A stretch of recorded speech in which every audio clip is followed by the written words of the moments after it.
perbuatan akhirat, amal akhirat, ibadah kepada Allah, tapi kita tujukan untuk dunia.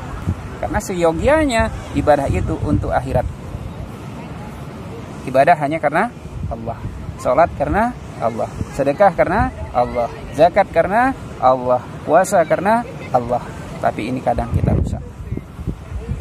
Bismillahirrahmanirrahim.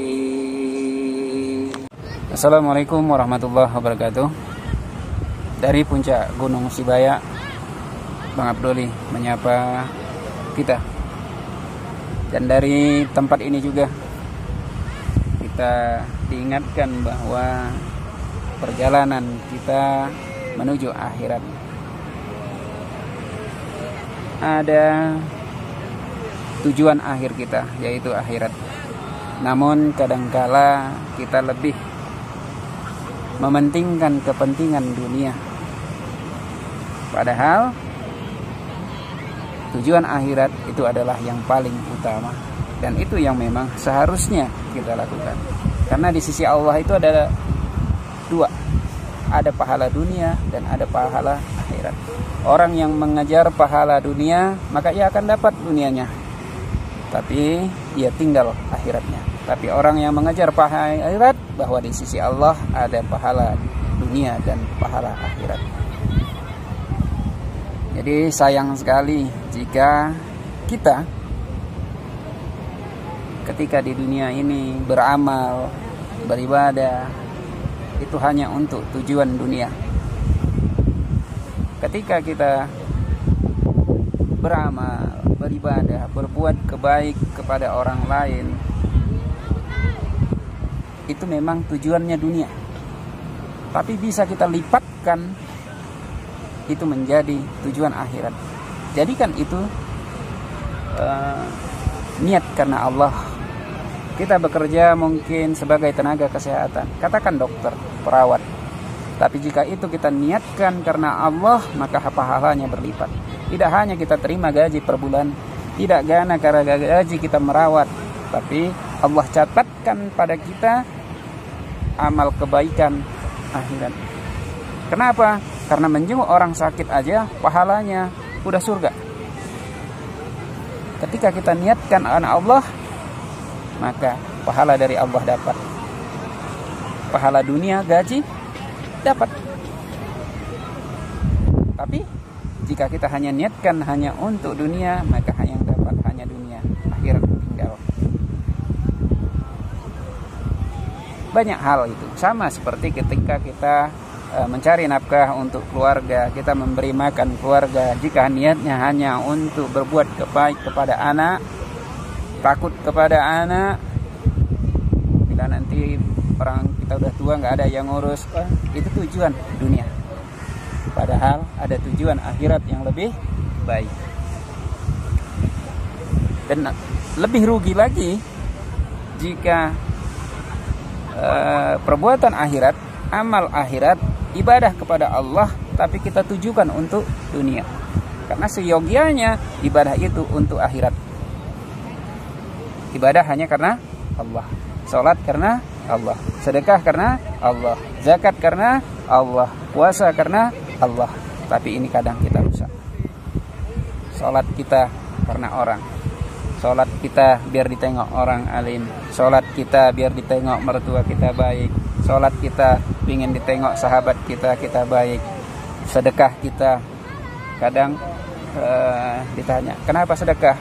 Biar lancar rezekinya. Kenapa sedekah? Biar lancar jualanku, biar lancar daganganku. Kan sungguh sayang jika kita niat sedekahnya karena ingin lancar dagangan, ingin laris dagangan, maka yang kita dapatkan adalah kelancaran dagang kita. Padahal di sisi Allah itu ada pahala seperti satu benih yang menumbuhkan 7 tangkai, dan tiap tangkainya ada 100 biji, berlipat ganda di sisi Allah. Ini mau kita tinggalkan. Puasa karena mau sehat, padahal puasa harusnya karena Allah.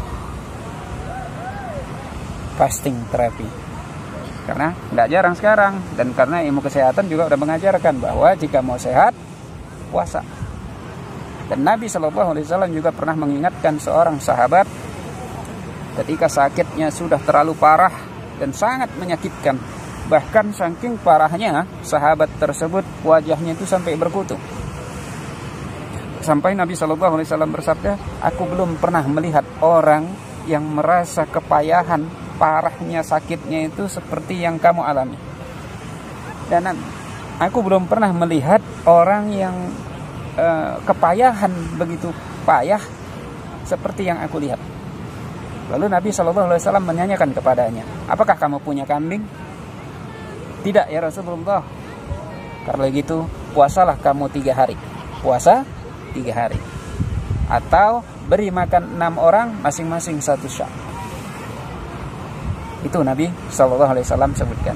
Artinya puasa 3 hari, memberi makan, sedekah, itu bisa mengobati penyakit. Jadi penyakit itu tidak mutlak, tidak harus dengan obat, tidak harus dengan herbal dan lain sebagainya. Puasa juga bisa dengan sehat.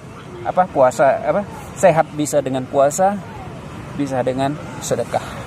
Silahkan, ketika kita tidak lagi mendapatkan pengobatan, tidak lagi hampir putus asa, silahkan minta kepada Allah supaya beri kesehatan melalui jalan puasa, melalui jalan sedekah. Niatnya itu tetap karena Allah, mengikuti petunjuk Nabi SAW. Aku tujukan untuk sehat. Lakukan karena Allah dengan tuntunan Nabi SAW. Semoga Allah angkat penyakitku. Itu niatnya.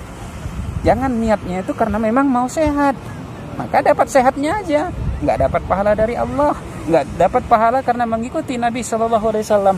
Sayang. Termasuk sholat malam, kadang kita kadang mau lulus ujian, mau apa ya, kadang ada nasihat sholat malam lah.